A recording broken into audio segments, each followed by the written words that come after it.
नमस्कार साथियों, मैं विजय चौहान इंडिका कंप्यूटर टेक्नोलॉजी में आप सभी का एक बार फिर से स्वागत करता हूं। साथियों, माइक्रोसॉफ्ट वर्ड के लास्ट लेक्चर यानी कि लेक्चर 10 में मैंने आपको होम मेन्यू के सभी ऑप्शन कंप्लीट करा दिए थे। आज हम इंसर्ट मेन्यू के आगे के ऑप्शंस करेंगे। तो मैंने माइक्रोसॉफ्ट वर्ड सॉफ्टवेयर स्क्रीन पर खोल दिया है। इंसर्ट मेन्यू में मैं आप सभी को लास्ट लेक्चरों में कवर पेज से लेकर स्मार्ट आर्ट तक के सारे ऑप्शन पहले ही सिखा चुका था। तो जिसने ये नहीं देखे हैं वो लास्ट लेक्चरों को देख सकते हैं। आज मैं इसमें आगे के ऑप्शंस बताने जा रहा हूँ। आज हम इसमें 3 ऑप्शन करेंगे, हाइपरलिंक, बुकमार्क और क्रॉस रेफरेंस। इस लेक्चर में मैं आपको इन 3 ऑप्शनों के बारे में बताने जा रहा हूँ। अधिकतर लोगों को इन ऑप्शनों के बारे में पता ही नहीं होता है कि ये क्या है, लेकिन ये काफी इंपॉर्टेंट ऑप्शन होते हैं जो कि इंटरव्यू वगैरह में आपसे पूछ लिए जाते हैं। चार्ट का जो यूज होता है वो ग्राफ बनाने में होता है साथियों। तो आप कह रहे होंगे चार्ट नहीं बताया आपने। चार्ट मैं बताऊंगा, चार्ट का यूज माइक्रोसॉफ्ट एक्सेल के अंदर करवाऊंगा। इससे आपके ग्राफ बनाए जाते हैं, तो डाटा भी उसी तरीके का होता है, डेटा एंट्री तब होगा इसका यूज, ठीक है ना। तो उसके लिए आप एक्सेल के हमारे जो लेक्चर है वो देखते रहें। चलिए देरी ना करते हुए हम आगे के ऑप्शंस करते हैं। सबसे पहला ऑप्शन है हमारा हाइपरलिंक। हाइपरलिंक होता है एक वर्ड से दूसरी फाइल जोड़ने के लिए। तो इसके लिए साथियों सबसे पहले आप कुछ मैटर टाइप कर लेंगे। ये मैंने स्क्रीन पर कुछ मैटर टाइप कर लिया है, आप A to Z कुछ भी लिख लीजिए। अब मैं ये चाहता हूं कि किसी भी वर्ड से, मान लीजिए ये डॉक्यूमेंट वर्ड है, इससे मेरी कोई सेव करी हुई फाइल जुड़ जाए। इस पर मैं क्लिक करूं और वो फाइल खुलकर आ जाया करे। जैसे आप इंटरनेट चलाते हैं तो इंटरनेट में जिस ऑप्शन पर आप क्लिक करते हैं उसी का पेज आपके सामने खुलकर आ जाता है। मान लीजिए आपने वॉलपेपर पर क्लिक किया तो वॉलपेपर का अलग पेज खुलकर आ गया। कहीं रिजल्ट लिखा हुआ है, रिजल्ट पे क्लिक किया तो रिजल्ट का पेज खुलकर आ गया। तो ये लिंक होते हैं। लिंक माने जोड़। आपकी फाइलें उन वर्डों से जोड़ दी जाती हैं। तो आप जैसे उस वर्ड पे क्लिक करते हैं तुरंत आपका वो दूसरा पेज या दूसरी फाइल खुल जाती है। तो ये वही ऑप्शन है हाइपरलिंक। तो यहाँ से हमने एक वर्ड को सेलेक्ट किया। ध्यान रहे साथियों, वर्ड सेलेक्ट करना है, पूरी लाइन या पूरा पैराग्राफ सेलेक्ट नहीं करना। वर्ड सेलेक्ट करके आप हाइपरलिंक के ऑप्शन पर जाएंगे। इस पर जाने के बाद आपके सामने ये माई डॉक्यूमेंट लिखा आएगा और आपकी माई डॉक्यूमेंट की यानी वर्ड, एक्सेल, पावर पॉइंट की ये सभी फाइलें आपके सामने खुलकर आ जाएंगी। अब इनमें से साथियों आपको जो भी अपनी फाइल जोड़नी है उस पर आप माउस से क्लिक कर दीजिए। मान के चलिए मैं यहाँ से नीचे आया और यहाँ से ये देवांश सिद्धू के नाम से फाइल है। देवांश सिद्धू की फाइल मुझे ऐड करनी है डॉक्यूमेंट वर्ड से। तो बस एक क्लिक करना है आपको इस पर और ओके कर देना। तो साथियों जिस वर्ड से आपने फाइल जोड़ी थी उस वर्ड का कलर ब्लू हो जाता है, यानी अलग कलर में हो जाता है। ये पहचान है कि इस वर्ड से फाइल जुड़ चुकी है। उसके नीचे अंडरलाइन भी आ जाती है। अब उसके ऊपर आप कर्सर ले जाके छोड़िए। देखिए मैंने कर्सर ले जाके छोड़ा तो यहाँ क्या लिखा आ रहा है ऊपर, control plus click to follow link. तो इससे खोलने के लिए आपको वो देवांश की जो मैंने फाइल जोड़ी है वो से खोलने के लिए कंट्रोल की के साथ माउस से लेफ्ट क्लिक करना होगा। एक हाथ से आप कंट्रोल दबा लीजिए और माउस से लेफ्ट क्लिक कीजिए डॉक्यूमेंट वर्ड के ऊपर। तो अब जैसे ही आप यस करेंगे आपके सामने आप देखेंगे कि देवांश सिद्धू की फाइल खुलकर आ गई है। ये फाइल थी, ये देखिए ऊपर नाम आ रहा है देवांश सिद्धू, ठीक है ना। यहीं से कॉर्नर से मैं बंद कर देता हूँ। देखिए मेरी फाइल फिर से खुलकर आ गई जो पीछे मैंने अभी बना रखी थी। और एक जो लिंक हम देते हैं एक बार में नहीं, हम कितनी भी बार में उस फाइल को खोल सकते हैं। यानी कि हम फिर से दोबारा खोलना चाहते हैं तो जाएंगे, कर्सर ले जाएंगे, कंट्रोल के साथ क्लिक करेंगे, यस करते ही फाइल खुल जाएगी। ये देखिए देवांश की फाइल। तो ये जो फाइल है हमारी देवांश की वो डॉक्यूमेंट वर्ड से खोलने का एक रास्ता बन गया है। इस पर क्लिक करके वो फाइल खुल जाएगी, ठीक है ना। एक बार और देखिए, मान लीजिए मैंने नीचे कोई वर्ड लिखा, यहाँ मैंने अपना नाम लिखा विजय। अब मैं विजय वर्ड से कोई वॉलपेपर जोड़ना चाहता हूँ कि इस पर क्लिक करे करूँ तो वॉलपेपर खुल जाया करे। तो इसे माउस से सेलेक्ट करना, हाइपरलिंक में जाना और हाइपरलिंक में जाने के बाद आपके जहां भी वॉलपेपर सेव है यहाँ से वो सोर्स सेलेक्ट कीजिए। जैसे मैं यहाँ से गया तो मेरे वॉलपेपर लोकल डिस्क डी में है, यहाँ से लोकल डिस्क डी में गया मैं। अब देखिए डी के सारे फोल्डर खुलकर आ गए हैं। इसी में से मैंने लिया वॉलपेपर और यहाँ से ओके किया और यहाँ से वो वॉलपेपर का फोल्डर हमारा जुड़ चुका है। अब कंट्रोल के साथ मैं जब इससे क्लिक करूंगा और जैसे ही यस करूंगा तो मेरे सामने देखिए वो वॉलपेपर का फोल्डर खुलकर आ जाया करेगा। यानी अब आप यहाँ से कभी भी वॉलपेपर का फोल्डर खोल सकते हैं जैसे ही यस करेंगे। अब बस यहाँ पे वॉलपेपर में जाइए, डबल क्लिक कीजिए और जो भी आपको वॉलपेपर देखना है उस पर माउस से डबल क्लिक कीजिए, ये आ गया। ठीक है ना। अब ये लिंक हटाते कैसे हैं? माउस से वर्ड पे राइट क्लिक कीजिए, माउस से राइट क्लिक, वर्ड के ऊपर जिससे लिंक दिया था उसके ऊपर राइट क्लिक करने से ये ऑप्शंस आएंगे। अगर किसी में रिमूव हाइपरलिंक ऑप्शन नहीं आ रहा है, जैसे ये विजय वर्ड है, इसके नीचे एक रेड लाइन आ रही है, आप देख रहे हैं, तो इसे पहले एक बार इग्नोर ऑल कर देना। एक बार फिर ग्रीन लाइन आएगी, उस पर राइट क्लिक करके इग्नोर और करना एक बार। अब देखिए, अब इग्नोर का ऑप्शन नहीं आएगा यहाँ। जब इग्नोर जब तक करना है जब तक कि इग्नोर का ऑप्शन आना बंद ना हो जाए। उसके बाद रिमूव हाइपरलिंक ऑप्शन आएगा, इस पे क्लिक कर, ये ऑप्शन आ जाता है इग्नोर होने के बाद। और पहली बार में ही आ रहा है तो डायरेक्ट भी इस पे क्लिक कर सकते हैं। तो रिमूव हाइपरलिंक करते ही देखिए वो लाइन हट गई है। अब आप इस पर कंट्रोल के साथ कितनी बार क्लिक कीजिए और कुछ नहीं खुलेगा। ऐसे ही ये डॉक्यूमेंट का जो लिंक लगाया था ये हटाना है, माउस से इसके ऊपर राइट क्लिक करेंगे। देखिए इसमें पहली बार में ही रिमूव हाइपरलिंक आ गया क्योंकि इस वर्ड के नीचे रेड लाइन नहीं आ रही थी। तो यहाँ से आप डायरेक्ट रिमूव हाइपरलिंक कर दीजिए, अब देखिए वो नहीं खुलेगा। क्लियर साथियों। सेकंड ऑप्शन है हमारा बुकमार्क। बुकमार्क जैसा कि नाम से ही पता लग रहा है, बुक में निशान लगाने। तो इसके लिए आपको सबसे पहले बुक बनानी पड़ेगी, यानी ये जो मैटर है इसको कई पेजों पे कॉपी पेस्ट कर लेना, कई सारे पेज बना लेना। अभी आप देख रहे हैं पेज 1 to 1 एक ही पेज है और आप एक ही पेज पर काम कर रहे हैं। तो मैं इस मैटर को कॉपी पेस्ट कर लूंगा। यहाँ तो शॉर्ट की दबा दीजिए, कंट्रोल सी और कंट्रोल वी। और जिसे शॉर्ट की का ज्ञान नहीं है तो सेलेक्ट करके होम पे जाके मैंने कॉपी का ऑप्शन बताया था, इस पे क्लिक करना। अब जहाँ मैटर दोबारा लेना है, इसी मैटर को मैं रिपीट मार रहा हूँ क्योंकि वैसे टाइप करूंगा तो बहुत टाइम लगेगा। तो बस यहाँ से पेस्ट कीजिए, मैंने कॉपी कर लिया था, अब देखिए मैं पेस्ट करता जा रहा हूँ, क्लिक कर रहा हूँ या पेस्ट पे बार बार देखिए, तो वो मैटर डुप्लीकेट होता जा रहा है हमारा। ठीक है ना। तो इस तरीके से आप कई सारे पेज बना लीजिए। यहाँ शॉर्ट की है हमारी कंट्रोल सी और कंट्रोल वी। मैटर को आप सेलेक्ट कीजिए ऐसे, कंट्रोल के साथ सी दबाया मैंने कीबोर्ड से। अब नीचे क्लिक करके कीबोर्ड से control V, V for van वाला वी, वी ऐसे दबाइए। देखिए अब मुझे कॉपी पेस्ट नहीं करना पड़ रहा, कंट्रोल वी दबा रखा है, ये पेज अपने आप बढ़ते जा रहे हैं। कंट्रोल सी पहले करा था सेलेक्ट करके, फिर कंट्रोल वी। तो इस तरीके से साथियों मैंने बहुत सारे पेज कॉपी कर लिए हैं। अब आप नीचे देख रहे होंगे कितने पेज हो गए हैं। यहाँ से नीचे देखिए कितना लिख रहा है, 14। अभी ये काउंटिंग चल रही है, ये नीचे पेन से चल रहा है ना, इसका मतलब काउंटिंग चल रही है अभी। अभी माउस से क्लिक करके आप ऊपर आ जाइए। देखिए साइड से मैं पेज को बिल्कुल ऊपर कर देता हूँ, ये देखिए बीच में क्लिक कीजिए। अब जब को क्लिक करके थोड़ी देर जब ये काउंटिंग रुक गई है तो अब इसने बता दिया आप 39 पेज बना चुके हो। अब पता कैसे लगेगा, माउस से यहाँ से नीचे जूम आउट करके देखिए, छोटा क्लिक करके, तो देखिए कितने पेज हैं, इन्हें गिन के देख लो आप चाहे। 39 पेज हो चुके हैं। ठीक है। अब मैं पहले पेज पर हूँ, पहले पेज पर क्लिक करके आप बड़ा कर लीजिए पेज को, ये बड़ा कर लीजिए। देखो प्रूफ यहाँ से पहले पेज पर हूँ, 39 पेज की फाइल है। अब मैं बुक मार्क बताने जा रहा हूँ। बुक बनानी जरूरी थी इसके लिए, पहले मैंने मैटर को पेस्ट कर लिया था। तो बुक मार्क के लिए आपको क्या करना होगा, पहले तो ये समझ लीजिए बुक मार्क है क्या। जैसे कोई भी डायरी होती है या कोई मोटी बुक होती है, रामायण गीता पुराण वगैरह, तो आपने देखा होगा उनमें एक रिबन लगा रहता है, एक फीता सा रहता है। वो फीता किस लिए रहता है रिबन, जहां तक आप पढ़ते हैं वहां पर उस रिबन को लगा के फाइल बंद कर देते हैं। तो अगले दिन जब आते हैं तो उस बुक में आपको पेज पलटने नहीं पड़ते, ये नहीं ढूंढना पड़ता हम कहाँ छोड़कर गए थे कल। आप सीधा वो रिबन जहाँ लगा हुआ है उस पेज को खोल लेते हैं। तो ये होता है बुक मार्क। क्या आपने बुक में मार्क यानी निशानी लगा दी कि हम कहाँ तक छोड़कर गए थे। ठीक है ना। तो वो चीज है, ये चीज अब नॉर्मल बुक में तो चल जाती है प्रैक्टिकली। अब कंप्यूटर में आपकी 39 पेज की फाइल है। अब मैं देखो इधर माउस से नीचे घुमा रहा हूँ, कर रहा हूँ, तो अब मैं बीच में यहाँ पर आ गया। अब मैं यहाँ पे वर्क छोड़कर जाना चाह रहा हूँ। मैं ये फाइल पढ़ रहा था, अब यहाँ पर इस जगह छोड़कर जाना चाह रहा हूँ कि बाकी सोच रहा हूँ कि कल आके करूंगा। तो अगले दिन आके जब मैं फाइल खोलूंगा तो मुझे तो पहला पेज खुला हुआ दिखाई देगा। तो मुझे याद कैसे रहेगा कि मैं कहाँ तक वर्क करके गया था। तो उसके लिए ही वो ऑप्शन बनाया गया है बुक मार्क। आप जब छोड़कर जाना चाहो, मान लो मैंने यहाँ तक वर्क करा, मैं यहाँ छोड़कर जाना चाहता हूँ और निशानी लगाना चाहता हूँ कि कल आऊँ तो मुझे मिल जाए कि यहाँ पे छोड़ के गए थे। तो यहाँ क्लिक कर दिया। अब यहाँ से बस बुक मार्क पे जाना है। जाने के बाद ये बुक मार्क का नाम पूछेगा। यहाँ पर आप कोई भी नाम लिख सकते हैं, जैसे अपना नाम लिख दीजिए, आज के दिन का नाम लिख दीजिए। तो मैंने आज के दिन लिख दिया, जैसे आज सैटरडे है जिस दिन मैं बना रहा हूँ वीडियो, तो सैटरडे लिख के यहाँ मैंने ऐड कर दिया, बस और कुछ नहीं। ठीक है साथियों, ये ऐड हो गया। अब मैं यहाँ से पहले पेज पर आ जाता हूँ, देखिए ये ऊपर। ठीक है।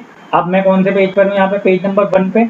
अब मैंने फाइल अपने सेव करके मान लो बंद कर दी और मैं 10 दिन बाद आया या अगले दिन आया। अब मुझे वहां पर जाना है जहां मैं लास्ट टाइम छोड़कर गया था, जहां तक का पढ़ लिया था। तो आप बता सकते हैं कि कहाँ तक मैंने निशान लगाया था, कहाँ पढ़ा था? बताइए, याद रहा आपको? नहीं रहा ना, तो मुझे भी याद नहीं रहा ऐसे ही। तो इसीलिए तो बुकमार्क लगाया था। अब हमें उस जगह जाना है, तो अब वो बुकमार्क के थ्रू हम वहाँ पहुँच सकते हैं। देखिए अभी यहाँ पहले पेज पे क्लिक है, पेज नंबर 1 पर है, यहाँ से देखिए 1 लिख रहा है। अब आप बुकमार्क पे जाइए और किस नाम से बुकमार्क लगाया था? सैटरडे के नाम से। सैटरडे पे क्लिक कीजिए और यहाँ से एक ऑप्शन है गो टू। पहले हमने लिख कर सैटरडे ऐड किया था जब लास्ट टाइम छोड़ कर गए थे, ऐड में जोड़ा था। अब वहाँ जाना है तो इसलिए गो टू कर दीजिए। गो टू करके जैसे ही क्लोज करोगे, देखो आपका कर्सर अपने आप वहाँ ब्लिंक करने लगेगा। ये कर्सर आ गया है न्यू की और थीम के बीच में, यहाँ छोड़ कर गए थे।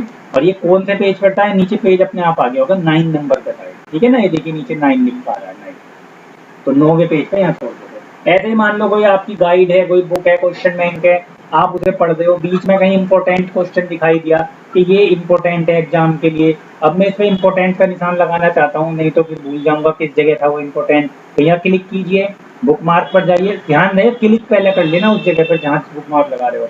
अब यहाँ सैटरडे तो पुराना बुकमार्क है, यहाँ मैं नया लगा दूंगा। जैसे मैंने लिख दिया इंपॉर्टेंट, IMP। ऐसे कहीं और लगाना हो, important 2, important 3, important question, important paper, कुछ भी लिख देना और बस ऐड करना है। पहले तो ऐड हो गया। अब हम यहाँ से देखो कहीं भी ऊपर नीचे आ जाते हैं, फाइल मैंने ऊपर नीचे की और सबसे पहले पेज पर आ गया हूँ। अब मुझे कभी भी फ्यूचर में बुकमार्क की जगह पर जाना होगा, मतलब उस जगह जाना होगा जहाँ पर मैंने बुकमार्क लगाया था, यानी कि इम्पोर्टेंट क्वेश्चन ढूंढना होगा। तो बुकमार्क पर जाएंगे, इम्पोर्टेंट पर क्लिक करेंगे और गो टू कर देंगे। गो टू करते ही कर्सर देखिए यहाँ आ गया, क्लोज कीजिए। पेज नंबर 13 पर नीचे देखो यहाँ दिखा रहा है पेज नंबर 13। तो यहाँ से आप इस पर छोड़कर गए थे, यानी बुक ये इंपॉर्टेंट क्वेश्चन ये है। सैटरडे को कहाँ तक गए थे? अभी मैंने सैटरडे लगाया था, बुकमार्क पे जाइए, सैटरडे पे क्लिक कीजिए और गो टू कर दीजिए। ये सैटरडे का बताया, यानी पुराने पे भी करेगा, नए जितने लगाओ उन पर भी काम करेगा। तो ये पेज नंबर 9 पर था सैटरडे। बुकमार्क हटाने हो तो बुकमार्क पे जाइए, इंपॉर्टेंट पे क्लिक कीजिए, डिलीट। सैटरडे पे क्लिक कीजिए, डिलीट और यहाँ से कर दीजिए क्लिक। तो अब आपके बुकमार्क हट गए हैं। अब आप उन जगहों पर नहीं जा सकते, यहाँ खाली मिलेगा। तो समझ में आया बुकमार्क ऑप्शन भी? ठीक है ना दोस्तों? तो बुक वर्क में इसका काफ़ी यूज होता है जब प्रूफ एडिटिंग वगैरह के काम होते हैं। अब आता है क्रॉस रेफरेंस। साथियों, क्रॉस रेफरेंस को आप बहुत से लोग जो जिन्हें MS वर्ड आता है, इतने सालों से काम कर रहे हैं, वो भी नहीं जानते क्रॉस रेफरेंस का यूज। मैं बताता हूँ आज आपको। देखिए क्रॉस रेफरेंस का जो यूज होता है वो इंडेक्स बनाने में होता है, किसी चीज की विषय सूची बनाना। जैसे आप किसी भी बुक को खोलते हो तो पहले पेज पर उसमें चैप्टरों के नाम और उनके पेज नंबर होते हैं ना, जिससे आप किसी भी चैप्टर को आसानी से खोल सकते हो। तो वो यहाँ से बनती है। उसके लिए साथियों आपके सामने पूरी बुक यानी मैटर होना चाहिए, क्योंकि जो मैटर है उसमें लेसन नेम है, उन्हीं की तो आप बनाओगे इंडेक्स। तो उसके लिए पहले पेज को खाली कर लीजिए, और क्योंकि जिस पेज पे इंडेक्स होती है यानी विषय सूची बनाते हैं, उस पेज पे बस इंडेक्स ही होती है और कुछ नहीं होता। तो यहाँ आगे क्लिक कीजिए, पहले पेज पे ओन के आगे बिल्कुल मिलाकर, और यहाँ से कर दीजिए पेज ब्रेक, या कंट्रोल एंटर शॉर्ट की भी दबा सकते हो। पेज ब्रेक या इंसर्ट का ही ऑप्शन है, मैं पहले सिखा चुका हूँ इसे। इस पे क्लिक करते ही वो सारा डाटा अगले पेज पर चला जाएगा जो उस पेज पर था। देखिए पहला पेज ही बिल्कुल खाली हो गया। अब आप ये दूसरे पेज पर जो आ गए हैं, यहाँ पर कोई लेसन का नाम लिख दीजिए। यहाँ क्लिक करके डायरेक्टली लिखना, पहले एंटर मार के जगह बनाना है, यहाँ क्लिक करके एंटर मारा, जगह बन गई। अब लेसन का नाम, बहुत ध्यान की बात देखो, अगर क्रॉस रेफरेंस यूज करना है तो लेसन का जो नेम है वो हेडिंग के थ्रू लिखना है आपको। हेडिंग कहाँ से लेते हैं? होम के ऑप्शन में बताए थे मैंने हेडिंग। होम में गए, ये हेडिंग यहाँ पे। इनमें आप कोई सा भी हेडिंग ले सकते हैं, हेडिंग 1 ले लें तो ज़्यादा बेहतर है, ये ठीक रहता है। हेडिंग 1 लिया मैंने। अब यहाँ पर मैंने लिखा जैसे लेसन और यहाँ से 1, ठीक है? तो ये लेसन 1, और इसका नाम भी लिख सकते हो आप थोड़ा सा दूर आके, चाहे तो मैंने थोड़ा सा टैब दबा दिया, टैब से थोड़ा सा दूर आगे, और यहाँ लिखा कंप्यूटर। पहला चैप्टर मान लो हमारा कंप्यूटर के ऊपर, ठीक है? इसी तरीके से आप नीचे गए, दूसरे पेज पे या तीसरे पेज पे कहीं आए, यहाँ पर एक हेडिंग बना दीजिए। मान लो दूसरा लेसन है, क्लिक करके एंटर मारिए, पहले जगह बन गई। अब यहाँ क्लिक कीजिए, हेडिंग 1 लीजिए, हेडिंग 1 लेना है, ठीक है ना? लेसन 2 लिख दीजिए यहाँ, थोड़ा सा 2 बार मैंने टैब दबाया, टैब से आगे आगे। अब दूसरा जो लेसन है आपका वो कोई भी नाम लिख दीजिए, मान लो इंटरनेट के बारे में है मेरा दूसरा चैप्टर। फिर नीचे आए अगले पेज पर। इस तरीके से आपको 3-4 चैप्टर बना लेने हैं, 3-4 या जितने भी आपके बुक में असाइनमेंट में। यहाँ क्लिक करके एंटर मारा, यहाँ से गए हेडिंग, होम के ऑप्शन से ही लेना है। लेसन 3 टैब से 2 बार टैब दबा के आगे आया, मान लीजिए हार्डवेयर के बारे में हमारा चैप्टर है। फिर नीचे गए, एक और बता रहा हूँ बस मैं, यहाँ से जाके एंटर करेंगे, एंटर 2 बार मारा, जगह बन गई, क्लिक किया, हेडिंग 1 पर गए, यहाँ पर लिखा लेसन 4, 2 बार टैब दबाया और यहाँ लिखा जैसे मैंने सॉफ्टवेयर। इस तरीके से आप जितने चाहें उतने चैप्टर बना लीजिए। अब साथियों, जैसे हमने पूरी बुक या असाइनमेंट बना लिया, ऊपर आ जाओ पहले पेज पर, तो क्या आपको पता है कौन सा चैप्टर किस पेज नंबर पे है? अभी तो मैंने चलो 4 चैप्टर बनाए हैं, हो सकता है आपको याद भी हो पहले क्या था दूसरा। यही मैं 40 चैप्टर अगर बना दूं, 40 लेसन हो, तो आपको याद रहेगा कौन सा चैप्टर किस पेज नंबर पे है? नहीं रहेगा ना। उसी के लिए यूज करते हैं क्रॉस रेफरेंस या इंडेक्स बनाते हैं। तो अब हमें एक एक ढूंढने की जरूरत नहीं है, 40-50 मान लो चैप्टरों की बुक है कि कहाँ पर कौन सा चैप्टर है उसे बार बार यहाँ लिखें। ये काम अभी हम देखिए क्रॉस रेफरेंस से कर देंगे। तो यहाँ से पहले पेज पर, खाली पेज पे क्लिक करेंगे जहाँ आपको इंडेक्स बनानी है, और एक पहले टेबल बना लीजिए जिसमें इंडेक्स बनानी है। इंसर्ट में मैंने टेबल बताया था, कई तरीकों से सारे तरीके सिखाए थे, ठीक है। इनमें से सबसे आसान पहला तरीका है, यहाँ से बॉक्स लीजिए जितनी बड़ी आपको टेबल बनानी है। इसमें मैं 2 बॉक्स ले लेता हूँ मैं, एक में चैप्टर का नाम आ जाएगा, एक में उसका पेज नंबर। और यहाँ से इस तरीके से नीचे कीजिए, मान के चलिए मैंने ये इतनी बड़ी टेबल बना दी, ठीक है ना। बाकी आप इसे कॉर्नर पे से पकड़ के ऐसे खींच भी सकते हैं, ये खींच दिया। अच्छा, यहाँ पर मैंने हेडिंग डाल दिया जैसे चैप्टर या लेसन नंबर, और उसका जो पेज नंबर है वो यहाँ पर, ठीक है साथियों। अब यहाँ पर देखो क्रॉस रेफरेंस का यूज करेंगे हम। पहले लेसन 1 आएगा तो पहले बॉक्स में क्लिक कीजिए, इंसर्ट में जाइए, क्रॉस रेफरेंस पे जाइए। अब यहाँ पर देखिए लिखा हुआ है रेफरेंस टाइप में नंबर आइटम। अब यहाँ से आपको क्लिक करके हेडिंग पर लेना है, क्योंकि हमें हेडिंग उठाना है। और हेडिंग में पहला लेसन कौन सा था आपका? लेसन 1। लेसन 1 कंप्यूटर था, इसे लीजिए और इंसर्ट कर दीजिए, ठीक है। अच्छा, इसके बाद दूसरे पेज पर जाएंगे, यहाँ लेसन 2 लेंगे और इसके बाद यहाँ से इंसर्ट कर देंगे। इसके बाद तीसरे बॉक्स में गए। इस तरीके से आपके जितने भी लेसन हैं उन्हें अलग अलग बॉक्स में 1 बाय 1 नीचे टाइप कर दीजिए। फिर फोर्थ में गए, यहाँ पे लेसन 4 लिया और फिर यहाँ से इंसर्ट कर दिया, ठीक है साथियों। तो आप यहाँ से बीच में क्लिक करके ऊपर देखेंगे ये आपके लेसन नेम आ गए हैं। अब यहाँ इनके पेज नंबर लिखने हैं, तो यहाँ पे क्लिक कीजिए। अब ये जो हमारा लेसन 1 था, क्योंकि यहाँ पे लेसन 1 था, अब यहाँ पर आप इंसर्ट क्या लेना है, उसका पेज नंबर, तो पेज नंबर कर दीजिए और यहाँ से कीजिए इंसर्ट, तो अपने आप दिखा देगा वो पेज नंबर 2 पर है। ऐसे ही दूसरे बॉक्स में क्लिक करा, यहाँ से लेसन 2 है हमारा, लेसन 2 का पेज नंबर ढूंढना है, तो पहले लेसन 2 पर कीजिए। ध्यान रहे यहाँ पर हेडिंग लेना है और यहाँ पर हमें लेना है पेज नंबर, ठीक है। बहुत सारी चीजें हैं इसमें, इधर से हेडिंग लेते हैं, इधर से पेज नंबर। पेज नंबर लिया, लेसन 2 का पेज नंबर चाहिए, इस पर क्लिक करके कर दीजिए इंसर्ट, तो वो चौथे पेज पर है, फोर्थ पर। ऐसे ही लेसन 3 पे यहाँ क्लिक करा इसके आगे, तो पहले लेसन 3 पे क्लिक कीजिए। देखिए साथियों, अब हमें ढूंढना नहीं पड़ता कौन सा चैप्टर कहाँ है, वो कंप्यूटर अपने आप बता रहा है। यहाँ से गए, और भी एक इसका बहुत बड़ा बेनिफिट है, अभी बताऊंगा, ये पूरा बन जाने दो।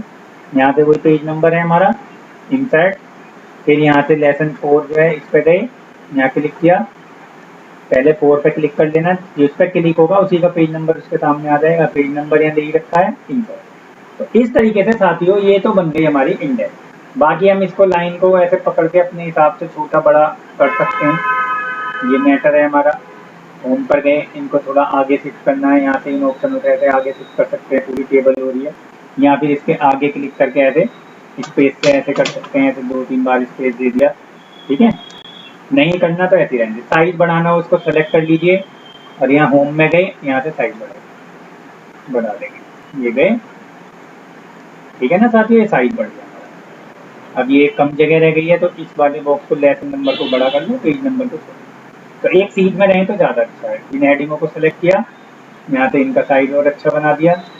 यहाँ पे ये तो हम एक स्टाइल डालते हैं कि किस तरीके का करना है। यहाँ से ये गए, इनको सेलेक्ट करके कलर कर दिया करेगी।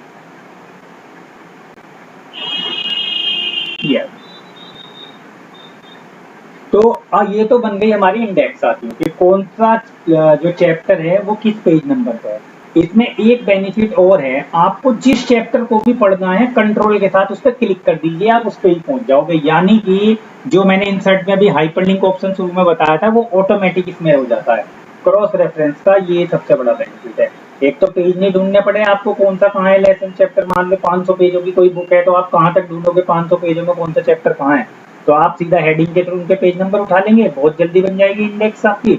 अब उसके बाद आप क्या करेंगे, जिस चैप्टर को भी पढ़ना होगा, मान लो मुझे हार्डवेयर को पढ़ना है तो देखिए यहाँ कर्सर ले जाने पे क्या लिखा रहा है ब्लू कलर की स्क्रीन पे, control plus click to follow link, ये लिखा रहा है। ठीक है, तो कंट्रोल के साथ माउस से इस पर हार्डवेयर पे क्लिक कीजिए तो आपके सामने हार्डवेयर का चैप्टर खुलकर आ गया। वापस पहले पेज पे जाइए, यहाँ पे बिल्कुल टॉप से मिला दीजिए, मुझे कंप्यूटर के बारे में पढ़ना है, कंट्रोल के साथ कंप्यूटर पे क्लिक कीजिए। तो देखिए कितना बड़ा बेनिफिट। ठीक है, तो ये ऑप्शन होता है क्रॉस रेफरेंस। तो आप जो हमारे हेडिंग वगैरह होते हैं उनका यूज करके उससे इंडेक्स बना सकते हैं, इनको क्रॉस ओवर करके। तो साथियों, मैं समझता हूँ आपको हाइपरलिंक, बुकमार्क और क्रॉस रेफरेंस तीनों ही इंटरेस्टिंग चीजें समझ में आई होंगी। अगर समझ में आई हैं तो वीडियो को लाइक करना ना भूलें। आपके अभी के चैप्टर में फिलहाल इतना ही, बाकी नेक्स्ट लेक्चर में मैं आपको ये हेडर फूटर वगैरह के आगे के ऑप्शंस बताऊंगा। तब तक के लिए आप हमारे साथ जुड़े रहिए। आप सभी का बहुत बहुत धन्यवाद। Thanks a lot. जय हिंद, जय भारत।